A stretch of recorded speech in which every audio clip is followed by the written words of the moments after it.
I think asking for help is something that is certainly okay because those who love you want to help. Lean on your friends and your family. And the other thing is I have a phrase that I've been using with my boys and my boys' friends. Just keep hustling, and be that in school, be it on the athletic field, be it in business, be it in life. I think that's just kind of the keep on keeping on. Hey everyone, this is Cate, and welcome to this week's episode of Rocket Motivation. I'm excited to announce that this is the 50th episode of Rocket Motivation, and we're just getting going. We've got a great guest for the 50th episode. This week's guest was diagnosed with Hairy Cell Leukemia 13 years ago at age 43. At the time of his diagnosis, he was married with 2 sons. He jumped on treatment right away, and his leukemia has been in remission ever since. But the real story here is how this week's guest became a major fundraiser for the Leukemia and Lymphoma Society. He was the Charlotte, North Carolina Leukemia and Lymphoma Society Man of the Year. This year, he has raised over $537,000. Matt Newsom, welcome to Rocket Motivation. Thanks, Rod. It's great to be here with you, and especially on this golden anniversary of your first podcast. I'm thrilled to be such an honored guest. Well, I tell you, I'm thrilled too. I never thought we would be doing 50, but now that we've done 50, 50 was a breeze. We'll do 50 more, and it's great having you on here also as a classmate of mine from Davidson College. It's even cooler to have you on the 50th episode. Absolutely. I think we must have our 8th or 10th reunion coming up here pretty soon. Now, it's been a whole lot longer than that. Been a long time. Well, Matt, let's do this. Kind of tell us where you are now in your life, your family, where you live, what you do for a living. Yeah, absolutely. I live in Charlotte, North Carolina. After Davidson, I lived in Winston-Salem. I lived in Connecticut. I lived in Canada, ran some professional sports teams, minor league teams. And then I moved back to Charlotte. Boy, it's coming up on 28 years ago. So I've been back in Charlotte. Been married. I've got a 25-year anniversary coming up this summer, and I've got 2 boys. One just graduated from Mississippi State with a degree in business, and he's got a job, and he's supposed to get his first paycheck this week.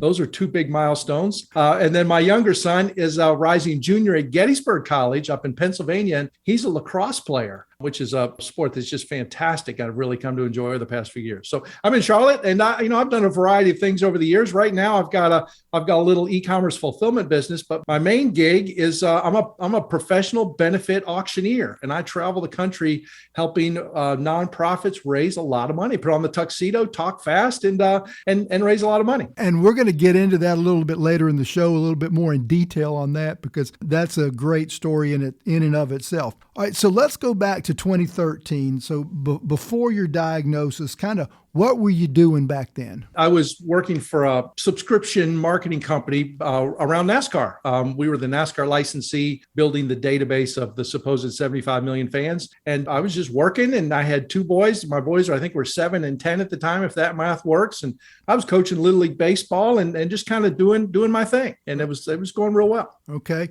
And then, so tell us what happens about you get diagnosed with leukemia. Give us the setup and, what you were told and what happened. Yeah, it was crazy. I'd always been a big blood donor, blood and platelets for years and years with the Red Cross. I was on their speed dial list. They would call me and I would go give blood and platelets. And I had given blood successfully in January of 2009. And then that summer, I was driving home from somewhere and thought I'd pop in and give blood. And they pricked your finger, and my little blood drop didn't sink to the bottom of the test tube. And the guy said, well, you can't give today, but you're probably just having a bad day. Come back in a couple of weeks and try again, and we'll go from there. So I did that. I came back in a couple of weeks, and the same thing happened. This is over a weekend on a Saturday. And I called my primary care physician on a Monday and said, something's out of kilter because I've tried to give blood twice. He said, well, come on in. And of course, he did blood work and said, you probably just have an ulcer. You're an entrepreneur. You're working a lot. You got 2 kids. You're overworked and underpaid like all of us. And I'll set you up with a gastroenterologist and we'll give you a call in a couple of days. I was headed back out to my car, and the nurse came running out and said, Mr. Newsom, the doc wants to talk to you. And he said, it's actually a friend of mine from church. He said, Matt, come on in, sit down. I'm going to shut the door because we need to talk. I thought, well, that's not going to be good news. No, I'd say that's never good. When the nurse runs out to the parking lot, says the doctor wants to talk to you, and you go in and he shuts the door, you know it's not good news. That's exactly right. And he said, Matt, there's no reason that you would be anemic. So he'd already run my blood work. I came back, I had almost no red count, almost no white count, almost no platelet count. I had kind of bottomed out. And he was concerned. He said, I've already got you in with a hematologist oncologist tomorrow. This was on a Monday. I had an appointment with the hem-onc on Tuesday morning. And so he said, I don't know what's going on, but something is, and this is who you need to talk to. So I went into that hematologist oncologist on Tuesday, and they did a bone marrow biopsy. And he said, I'll call you back tomorrow with the results. And he called me on a Wednesday and said, Matt, you have hairy cell leukemia. It's right out of the textbook. And so I went from, trying to be a blood donor on a Saturday to being diagnosed with hairy cell leukemia on a Wednesday. And so I always say, you can become an expert on anything with Google. So I went home and tried not to get too deep into the weeds. But he said, you know what? There's a protocol treatment in place that's about 10 years old, and it's 85 to 90% effective, and it should knock out the hairy cell leukemia for 8 to 12 years, and then it'll come back. And then you'll take the same treatment again. It'll knock it out for 6 to 10 years, and then it'll come back. And you just kind of keep knocking it down. And there's some diminishing returns over time. Typically, people who are diagnosed are closer to 60 than they are to 40. One of the things I'm a big believer in is gathering as much information as possible to make an informed decision. I've been telling my kids that ever since I could teach them anything. Make an informed decision with all the information you can gather. And did some checking with Leukemia and Lymphoma Society and with some other people I knew, and found out about a clinical trial at National Institute of Health up in Bethesda, Maryland, that took that same protocol drug, which made me feel good, but it added it, in my words, it supercharged it with another drug that had been developed by LS coincidentally, but was originally set up for lymphoma. And I decided to enter that trial. I was the third person in that trial and started treatment a couple months later. Right. 8 weeks of treatment with that. I was in remission at 30 days.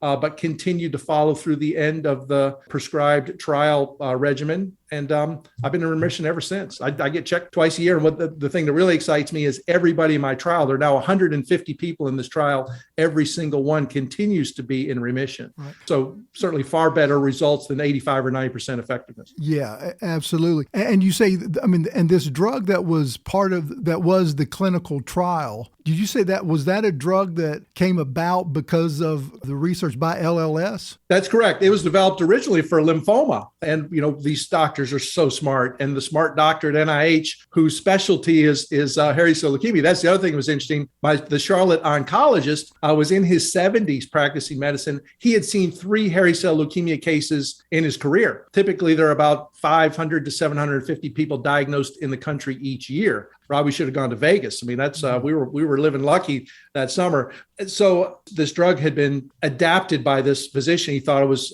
could work well together, and it obviously has proved out to be very effective. All right, and so let's go back to, so you get your diagnosis, and before you start doing your research, here you are, you're married, you've got 2 sons. What's going through your mind? It's tricky. It's tricky because a lot's going through my mind. And I'm very fortunate that I'm thinking, okay, my worst case scenario is there's an 85 to 9% chance that I can whip this right now. So I've met a lot of people along the way that didn't have odds that were that good. So that was a bit of a comfort, but still it's unnerving. Like you said, I'm 44 years old and I've got a lot going on, and I think people are depending on me. So there was about a 24-hour period where I just didn't know what the deal was, about maybe 36 hours. And then when we found out the diagnosis, then I just went into operation mode and trying to gather that information. But I tell you, that day and a half, I was trying to stay distracted because there's just nothing I could do. And I didn't want to get too deep into trying to think of all the what ifs. Yeah. Well, and even though you've got an 85 to 95%, cure rate without being in the clinical trial using that drug. But, I guess some people might be listening and saying, oh, well, God, that's nothing. But yeah, that's nothing until it's happening to you. Yeah. Oh, you're right. And I'll never forget when we got the diagnosis and came home and I decided to have a family meeting. I told you my boys were 7 and 10, and I laid out the whole scenario for them that I'd been diagnosed and I had a form of cancer and we were going to find a good treatment. And I kind of went through a little speech that I had prepared in my mind as the fatherly thing to do. And I never forget, I asked the boys if they had any questions. And my younger son said, yeah, can we watch Wipeout now? So that was, that kind of lifted the situation a little bit and reminded me that there are things that we can do to keep things light as we start to down this journey together. Right. Okay. So you become quite involved with the Leukemia and Lymphoma Society. So tell us from how that started, but also, I guess before how that started is why? Why was it that you wanted to become so involved in LLS? Well, when I found out that this drug Rituxan, that is the clinical trial that was developed by LS, I knew I needed to do something. And it was interesting because coincidentally, probably about 6 months after I was diagnosed, a family friend was raising money for LLS through one of their programs called Team in Training. And she was a triathlete, and Team in Training gives you a training plan and gives you coaching and helps you prepare for long distance, be it races or running races, marathons, for instance, or bike rides or triathlons. And she asked if she could use my story to help with their fundraising. And I thought, well, of course. But then I wanted to know more about LLS. And she put me in touch with the Charlotte, North Carolina office. And, the nonprofits, especially the really good ones, when they've got a live wire, they know how to follow up. So they invited me to breakfast and told me about what LLS was doing, particularly this Team in Training program. And they got me to come and be a bit of a motivational speaker at a kickoff event. There was a group of about 30 people that were going to train for the Kiowa, South Carolina Marathon. This is 2010. So this is August, and they're going to train for a race that was going to be about 4 months later in December. And I was giving them my best Newt Rockney. I was trying to get them fired up. These people they're doing this for me. I took it very personally. And in the middle of my little pep talk, I said, and I'm going to do it with you. And I kind of just blurted that out. And I was pretty excited after I said it, because that sounded like a really cool deal. And then I got in the car and was headed home, and I pulled up to a stoplight, and I looked in the mirror and said, Matt, what the heck did you just do?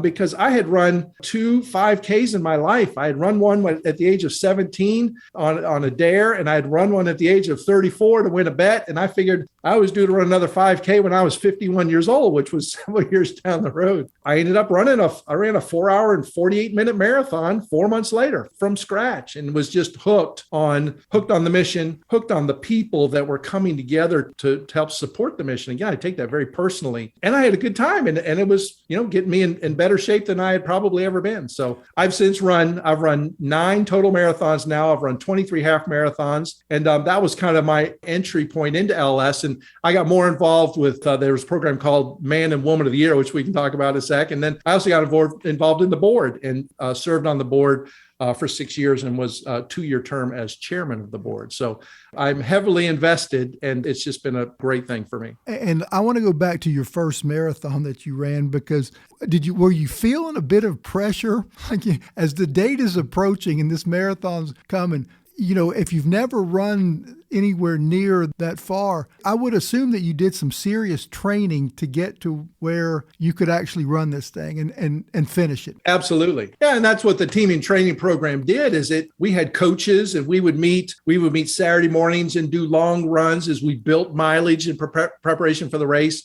And we would run during the week a couple times. And I got to the point where it was, some of the highlights of my week. My running friends were from all walks of life, had all kinds of backgrounds, but they were all together to do 2 things. One was to run that marathon, and 2 was to raise money for LLS. And those are 2 things that I quickly grabbed a hold of. And I ran this past Saturday with some of those very same people that I ran with back in 2010. We've stayed together and become even better friends. So I knew that I was prepared. The program that they put in place, I had done what I needed to do, and I knew that I could do it. Still, it's a little bit daunting, but it's an incredible high to run 26.2 miles. Whew. It's no joke, though, but it's a good time. Well, and let's shift gears. I want to talk about you being the Man of the Year and your fundraising for LLS. Let's talk about that. Absolutely. And so there's fundraising with Team in Training, and typically it would be, I don't know, $2,000, $3,000, $4,000, $5,000 per race to be a part of the group, to have the training program and so forth. And then there's the Man and Woman of the Year program, which is just fantastic. And the numbers there are much bigger. And it's a great concept.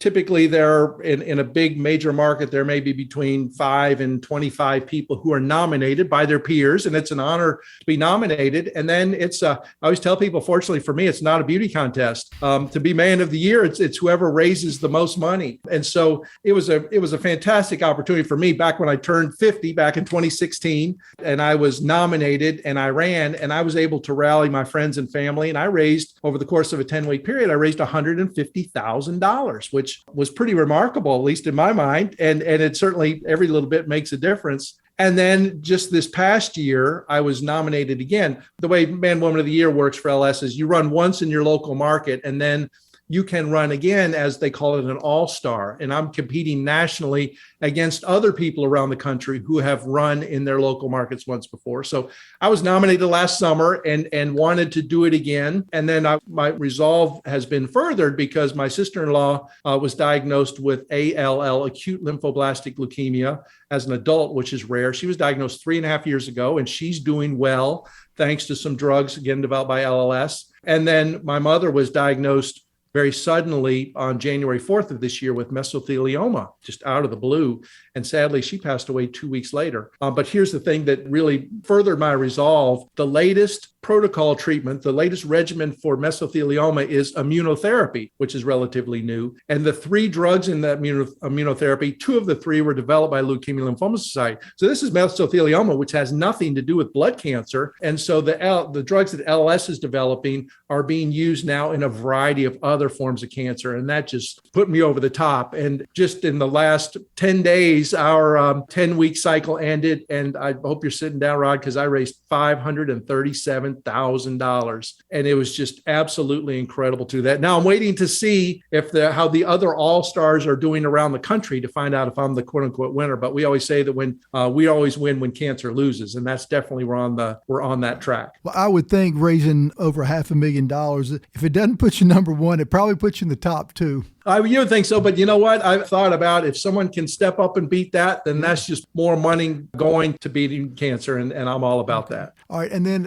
following this theme we've got going here, tell the listeners about your job as an auctioneer for nonprofits, because it all ties together. So tell them about that. Yeah, it really does. I mentioned that I'd gotten involved with the Man and Woman of the Year, and I went to a Man and Woman of the Year gala. There's a big finale, a big gala. My wife and I went probably 8-9 years ago, and I'm from Mississippi, right? I'd never been to a gala, and it was just fantastic. I was just blown away. And again, these are these people raising hundreds of thousands of dollars. And again, I take that very personally. I feel like they're doing that for me and people like me. And there was an auctioneer there, and he auctioned off some trips. I can't remember exactly what it was, but it was trips. And this was before bourbon was hot, but it was probably sports tickets and all. I remember he auctioned off a puppy, and it was awesome. I thought the guy was just fantastic. He had charisma, and he had, he could talk fast, which is part of it, but he just had the whole audience really in the palm of his hand, and he raised a lot of money. And I spoke to him afterwards, just thanking him kind of as someone who's interested in the cause. And then as I got involved in the board, I would go every year and I would buy a table and speak to him. We started to develop a bit of a rapport. And then one of our other Davidson buddies was a chair of another board in Charlotte, and they didn't went to his gala and they raised $30,000. He came to my gala, we raised $2 million. Went to his gala, they raised $30,000, and the auction was just painful. And he leaned over to me in the middle of this auction and said, "Matt, you got to help me." And I just had this epiphany moment, because I mentioned I ran sports teams back in the day. So I understand events and the way people flow and events flow. I've done a lot of public speaking over the years and really enjoy being in front of an audience. And I'm thinking like an entrepreneur. I'm a serial entrepreneur. And so I called up this auctioneer with whom I developed a report and said, "Hey, let me tell you what just happened. I think I might be interested in this, because I think you have to have those 3 characteristics. You have to understand events. You have to be able to be comfortable in front of an audience. You have to think like an entrepreneur." And I said, I'd be intrigued to understand how this works. He said, "Matt, I've had my eye on you. You'd be fantastic. You need to go to auction school and get your license, and then let's partner up, because I am overbooked." And so that's what I did. It's taken me till I was in my 50s to really, I think, find what I was meant to do. And I absolutely love it. I'm traveling the country. I'm headed to San Francisco on Saturday. I do about 40 events in the spring, about 40 in the fall. During the pandemic, I did 118 events in 2021. A lot of them virtual. Sometimes I do 7 o'clock on the East Coast, 10 o'clock on the West Coast. But I've had a lot of fun making an impact with so many worthy organizations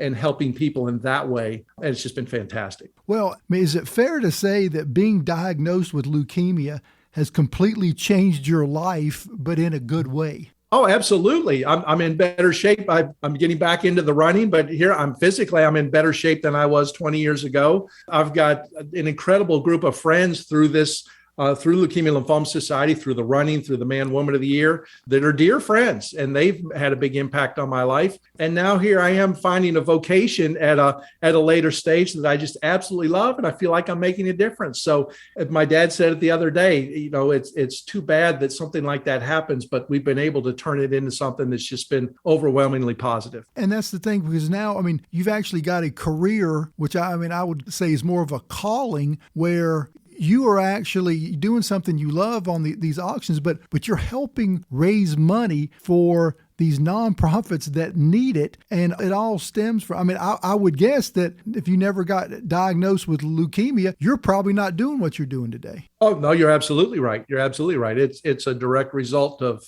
being diagnosed and becoming involved with LLS and starting to learn more about fundraising, and then being able to step into this new role. What is being diagnosed with leukemia and doing what you're doing? What have you learned about yourself? Boy, that's a good question. I think I've always tried to be very practical. And so, just going one step at a time and again, making sure I've got as much information as I can get. It has certainly opened my eyes to some of the maladies that are out there and a lot of people who are very sick. But I think I've always been grateful for what I have, but it certainly has given me, I think what has probably given me the most opportunity to do is to have a direct way now to get involved. And, it's a bit of a cliche, but to give back. And it's given me a vehicle to do so. And that's really meant a lot to me. Well, has been diagnosed with leukemia, has it changed you at all? I don't know if it's changed me. Obviously, I think physically it has. I like to think that I was a giving person to start with, but it certainly has probably made me even more so. So I think that I continue to be grateful for what I have. I'm grateful for good health. And that's something I'm not sure I took for granted before, but I will certainly never take for granted going forward, something always to be grateful for. So I think I continue to be grateful, and potentially even more so than before. Yeah, and I don't think, no matter what happens, I don't think we really change as people at the core. I think maybe certain things can happen and we can improve ourselves, but I think, at our core, we're probably still the same person. Yeah, I would say you're spot on. You're spot on. And I think it's given me a vehicle to really follow through or carry on with what's in my core. And that's meaningful, certainly. Matt, we're both 56. You're 56, right? Yes, sir. Do you ever think about, because I've been thinking about this a little bit lately. All right, I'm 56. I've only got so many years left. I've got to make the best of it. Do you ever have those thoughts? Absolutely. Absolutely. And I think certainly now I've got one of my sons is through college and has a job, and my other son is well on his way. So you just start to look at different things. I'm excited about the trajectory that they are on. And so there's the bit of a check mark there. And my wife and I are starting to talk about how we might scale back. One of the reasons I love the auction business is I do 40 events or so in the spring, 40 in the fall. I could start to just kind of wind that down. So I'm not sure I'll ever retire. That's the serial entrepreneur in me. I'll probably do this all the way to the end, whenever that is, as long as someone will still bring me in to be their auctioneer. So, but I certainly want to do things, to be able to do things that are meaningful and be able to spend time with my wife and be able to spend time with my dad and other folks and make sure that my kids are on the right track as well, which I think they are. So, Matt, what advice would you give? All right, somebody gets, newly diagnosed with a disease. It could, whether it's leukemia or something else. You've been through it. What advice do you give them when they hear this news, when the doctor shuts the door and sits them down and says, you've got X? What advice would you give that person? Absolutely. That's a great question. And now I have become the supposed resident expert when it comes, anytime anybody in any of my spheres of influence is diagnosed with leukemia or hears of someone diagnosed with leukemia or lymphoma or multiple myeloma, any of the blood cancers, they call me. I say, great, have them call me. I'd love to talk to them. And so I tell them very, very specifically, go to lls.org That's the Leukemia and Lymphoma Society site. And they have an 800 number. And that 800 number is staffed by master's level public health workers and RNs. And they have a wealth of information. So they take your information, they take they take what you've heard from your doctor, and then they call you back in a day or so, not with any specific recommendations, but with options, again, providing that perfect information. And I use LS as an example, obviously, because that's the one I'm most familiar with, but there's just about every diagnosis, there is an organization. That's what they do. So my advice would be, don't go to Wikipedia, but find the leading authority, the leading organization that is involved in the malady, and pursue with them, because that's what they're set up to do. And let me broaden the question out a little bit, Matt, because, Rocket Motivation, the podcast, it's all about, dealing with adversity and overcoming adversity. So what advice would you give to somebody who, and not specifically, that gets diagnosed with a disease or something, but that's just having a rough go of it, a rough patch, down on their luck, depressed? What advice would you give somebody to help them kind of turn it around? Well, I think there are two things I'd say. One is lean on your friends and your family. And I'm very fortunate to have such an incredible support system. And it's tough. It's tough to ask for help sometimes, but I'm getting better at that. And I'm getting better at accepting offers of help. Same with fundraising. It's tough to ask friends and family for money, but I'm getting better at that because it's something I believe in so much. So I think asking for help is something that is certainly okay, because those who love you want to help. And you're doing them a disservice, doing yourself a disservice, obviously, if you don't ask them. And the other thing is, I have a phrase that I've been using with my boys and my boys' friends. I'd see my son's friends in middle school, and what do you say to them as you're partying? And I found myself saying, keep hustling, just keep hustling, and be that in school, be it on the athletic field, be it in business, be it in life. I think that's just kind of the keep on keeping on. So I'd say don't be afraid to ask for help or accept help, and keep hustling. All right. So, hey, Matt, if somebody wants to donate to LLS, how can they do that? Well, they can certainly go to lls.org. If they'd like to give to my specific campaign, the fundraising for the actual campaign is over, but my page is still accepting donations. My website is allstarmatt.com, allstarmatt.com, and that'll tell you a little bit about my story and give you the opportunity to give to LLS. And Matt, if somebody wants to hire you as an auctioneer, how do they do it?